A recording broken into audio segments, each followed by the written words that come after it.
Su central de energía subconsciente, módulo 4. Para poder desbloquear su potencialidad plena es absolutamente esencial que comprenda la relación entre la mente consciente y la subconsciente. Se han escrito miles de libros sobre este tema. Las complejidades son enormes. A lo largo de toda la historia de la humanidad se ha hablado del consciente y del subconsciente, especialmente del subconsciente. El subconsciente a menudo se conoce como la central de energía de nuestro ser. Hablaremos más de cómo uno afecta a su subconsciente según vayamos avanzando en este programa. Empecemos por hablar de la relación entre las dos mentes y de lo que puede hacer para controlarla y para cambiar la programación interna de la mente subconsciente. La mente consciente y la subconsciente están maravillosamente diseñadas. El diseño maestro, si me entienden, en el sentido de que tienen funciones muy distintas y trabajan perfectamente en tándem la una con la otra. Quizás un buen modo de ilustrarlo es diciendo que esta es la mente consciente y esta es la subconsciente. En realidad, la mente consciente realiza alrededor del 10% del pensamiento responsable de alrededor del 10% del conocimiento consciente, y la mente subconsciente hace al menos el 90% o más. Cuando hablamos de la potencialidad humana y de desbloquear la potencialidad humana, queremos decir desbloquear la enorme capacidad del poder del subconsciente. ¿Qué hace la mente consciente? La mente consciente tiene ciertas funciones específicas. En primer lugar, la mente consciente es objetiva. La mente consciente puede observar el mundo con claridad, si quieren, y considerarlo de manera analítica, objetiva, quiero decir sin emoción. Estas son 3 de sus cualidades. En otras palabras, puede distinguir la diferencia entre verdad y mentira. Es como si dijéramos la parte matemática, impasible del cerebro. La mente consciente tiene 4 funciones. La primera es, la mente consciente identifica los datos de entrada. Los datos de entrada pueden venir de varias fuentes. Pueden ser nuestros pensamientos o las cosas que nos suceden en el mundo externo. Así que pongamos que está cruzando una calle, hablamos de su mente. Está cruzando una calle y oye el ruido de un automóvil. Sus ojos se vuelven inmediatamente hacia la derecha para ver qué es el sonido e identificar lo que lo produce. Cuando uno ve el automóvil, automáticamente asocia el ruido con el coche. Lo segundo que hace la mente consciente es comparar ese automóvil en movimiento con todos los demás automóviles en movimiento de su experiencia. Si usted vive en una gran ciudad como Nueva York, ve un coche y compara ese automóvil en movimiento con otros coches, ha visto 100.000, quizás 1.000.000 de automóviles en movimiento y sus reflejos son muy rápidos. Si vive en un país donde no hay muchos automóviles, lo más probable es que cuando vea un vehículo en movimiento, sus reflejos sean muy lentos. La comparación, si quieren, se hace por medio de un rápido reconocimiento por el subconsciente y una verificación de todas las experiencias previas que uno haya tenido de los coches en movimiento. Según se hace esto, según se hace la comparación, se obtiene una respuesta instantánea. De hecho, se dice que el subconsciente funciona aproximadamente a 30.000 veces la velocidad de la mente consciente. Uno puede echar un simple vistazo, oír un ruido, o pensar un pensamiento en la mente consciente y activar al momento una reacción que podría necesitar una enorme cantidad de horas de evaluación si se hiciera de manera consciente. El tercer punto, la tercera función de la mente consciente, es que analiza. Una vez que recibe una respuesta a su comparación, analiza la situación. Usted está cruzando la calle, oye el ruido del motor del automóvil, vuelve los ojos a la derecha, ve el coche que viene hacia usted. Su comparación le dice que va a 90 por hora y que estará donde usted está en un segundo, a no ser que usted se mueva. De modo que analiza la situación y se dice, ¿qué debo hacer? ¿Debo moverme o no? La respuesta es sí. Lo que uno hace es moverse, y eso nos lleva a la cuarta función de la mente consciente, que es decidir. La mente consciente decide qué hacer después del análisis. Dice que sí o que no. La mente consciente funciona como un ordenador binario. Siempre está diciendo sí o no a la información de entrada. La mente consciente solamente tiene espacio para un pensamiento a la vez. Esto es verdaderamente sorprendente, como van a ver. Es, sin lugar a dudas, una estructura brillante, de modo que está cruzando la calle, oye el ruido, mira a la derecha, ve el coche en movimiento. La comparación le dice que viene hacia usted, y el análisis del coche en movimiento dice que se tiene que apartar. Se dice, ¿me aparto sí o no? La respuesta es sí. ¿Retrocedo sí o no? Tan pronto como dice sí, retrocedo. Y usted traslada esta palabra sí a su mente subconsciente.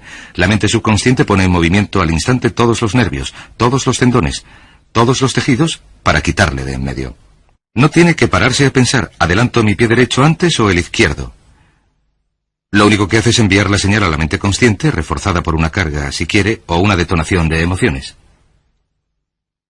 Cuanto más fuerte sea la emoción, más rápido responde el subconsciente a su orden. El subconsciente está activado por la emoción de temor, de deseo. El instinto de supervivencia, el instinto del cariño, siempre es una emoción la que activa el subconsciente. Bueno, ¿cuáles son algunas de las características de la mente subconsciente? La mente subconsciente es como un enorme banco de datos. La función del subconsciente es almacenar y recuperar datos. En otras palabras, la mente subconsciente es la mente subjetiva sencillamente porque es la mente que obedece. Al igual que la mente consciente ordena, la subconsciente obedece. La mente subconsciente no tiene pensamientos propios. Por cierto, la mente consciente no tiene memoria.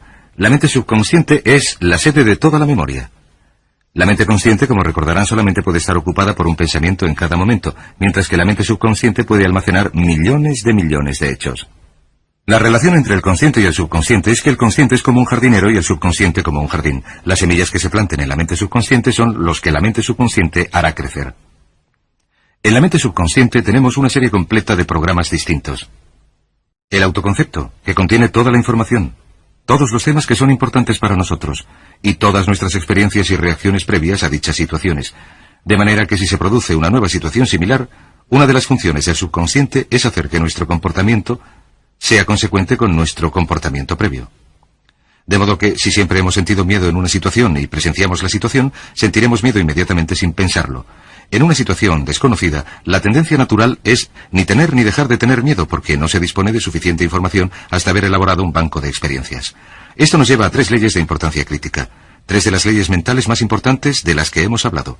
Recuerden que hablamos de cómo nuestra vida entera está determinada por las leyes mentales. La primera de estas 3 leyes mentales es la ley de la actividad subconsciente. La ley de la actividad subconsciente dice que lo que usted plante en su mente subconsciente es lo que ésta inmediatamente elaborará para llevarlo a la realidad, y su mente subconsciente hace que todas sus palabras y acciones encajen en un modelo que sea consecuente con su autoconcepto. En otras palabras, hace que todas sus palabras y acciones encajen en un modelo consecuente con su autoconcepto, o consecuente con la información previa que usted haya introducido. También hace que sus palabras y acciones sean consecuentes con sus metas, que con el tiempo, por así decirlo, forman parte de su autoconcepto. Significa que su lenguaje corporal, sus actitudes, su nivel de energía, su nivel de confianza en sí mismo, su manera de llevarse con los demás, sus habilidades sociales, todo es consecuente con su autoconcepto. El subconsciente, sencillamente, sin pensarlo, hace que todo sea consecuente consigo mismo, de modo que cuando uno se siente muy bien, su autoconcepto es positivo. Camina con pasos enérgicos, su lenguaje corporal es confiado, valiente, extravertido, etc. Y cuando los sentimientos de uno son negativos, su autoconcepto es negativo y actúa en consecuencia. Lo que nos lleva a nuestra segunda ley. Nuestra segunda ley es la ley de la concentración. De hecho, esta es la 9ª ley de la que hemos hablado desde que empezamos. La ley de la concentración es muy, muy importante. Es tan importante, de hecho cada una de estas leyes es tan importante, como para, por sí misma, poder regir su destino. La ley de la concentración dice sencillamente esto. Dice que todo aquello sobre lo que usted se centre, crecerá. Todo aquello sobre lo que uno se centra, crece. Aquello en lo que piensa una y otra vez, crece en la realidad. Es muy sencillo. Yo solía dar un curso sobre el pensamiento creativo. El modo de explicarlo es imaginar que esta es la capacidad mental total que usted tiene. Y cuando envía aquí un pensamiento, ocupa este espacio. Y el resto de la capacidad mental se utiliza también. Este es su pensamiento. Se utiliza para pensar en todas las demás cosas contenidas en su mente, pero cuanto más piense desde el consciente hacia el subconsciente, mayor será la proporción de su capacidad mental dedicada a pensar en esta idea, hasta que llega un momento en que si piensa en algo sin parar, no pensará en nada más. Y como no se piensa en nada más, se empieza a establecer un campo vibratorio. La mente subconsciente, el núcleo de la ley de la atracción, y la ley de la vibración, y la ley de la radiación. Se empieza a establecer un campo vibratorio que emite energía del pensamiento desde uno mismo, en consecuencia con lo que uno esté pensando, y atrae hacia la vida de uno a personas y circunstancias en armonía con dichos pensamientos. Solo tiene que mirar a su alrededor y decir, ¿en qué estás pensando todo el tiempo? ¿En qué está centrada tu mente todo el tiempo? Y la norma básica con respecto a la ley de concentración es centrarse, pensar en lo que se quiere que suceda, no en lo que se teme. Y esto nos lleva a la tercera ley en esta serie, que es la ley de la sustitución. Ahora bien, la ley de la sustitución, como me dicen muchos de mis antiguos alumnos, ha sido la ley más importante que han aprendido. Es una ley muy sencilla. Se basa en el hecho de que la mente consciente solamente se puede centrar en un pensamiento en un momento dado, ya sea positivo o negativo. Si quiere deshacerse de un pensamiento negativo, la mente no es un vacío. No puede estar vacía. Si quiere deshacerse de un pensamiento, lo tiene que extraer, por así decirlo, con un pensamiento positivo. Se puede sustituir un pensamiento con otro. Se puede sustituir un pensamiento con otro. Y si se hace esto de manera consecuente, si se sustituye cualquier pensamiento negativo, cualquier pensamiento de temor, de ansiedad, autolimitativo, cualquier expectativa negativa, cualquier cosa que le reprima, cualquier miedo al fracaso, a la carencia, a la pobreza, al rechazo, a la pérdida o a cualquier otra cosa, si lo sustituye con un pensamiento de deseo, y esta es la clave, temor frente a deseo, si centra su mente en lo que quiere y la libera de lo que no quiere, y se centra en su deseo, sus miedos disminuyen y se reducen según usted piensa en lo que quiere. Con el tiempo, debido a la ley de la sustitución, cada vez se tiene menos tiempo y menos emoción que dedicar a pensar en lo que no se desea. ¿Por qué tiene éxito cierta gente? Pues sencillamente por esto. En la Biblia se nos dice, a quien tiene le será dado, y a quien no tiene le será quitado. Lo que eso quiere decir es sencillamente que los ricos se hacen más ricos y los pobres se hacen más pobres. Eso se debe a que los ricos piensan en la riqueza y en la abundancia continuamente. ¿Y en qué piensan los pobres? Los pobres piensan en la carencia, la pérdida y la limitación, el peligro, el miedo, el fracaso continuamente. De modo que, si desea desbloquear su potencialidad, si desea ir directo a las estrellas, tiene que utilizar la ley de la sustitución. Centre su mente en lo que desea. Utilice la ley de la concentración para centrarse continuamente en los resultados que desea. Céntrese en las soluciones en lugar de en los problemas, en las metas en lugar de en las pérdidas, y la ley de la actividad subconsciente ajustará sus palabras, sus acciones, sus sentimientos, sus emociones y todo lo demás, hasta el punto en que atraerá a su vida a las personas y las circunstancias que se armonicen con ella. Ahora bien, ¿qué es lo más potente que puede hacer? Sencillamente esto. El éxito empieza cuando uno se hace con el control decidido, sistemático, del contenido de su mente consciente. Todo vuelve a la ley del control. Hablamos de este tema al principio. El mejor modo de hacerse con el control decidido y sistemático consiste en repetirse una y otra vez. Me gusto. Me gusto. Me gusto. Me gusto. Cuando se repite me gusto, o mejor aún, me amo una y otra vez, este pensamiento penetra cada vez más profundamente en la mente subconsciente. Uno piensa en sí mismo en términos positivos, cada vez más hace que salgan los pensamientos de inferioridad, negatividad, miedo, fracaso, rechazo, y así sucesivamente, y que se programen todos los datos anteriores en su ordenador subconsciente, que es consecuente con un elevado grado de autoestimación, de efectividad personal y de rendimiento personal excelente.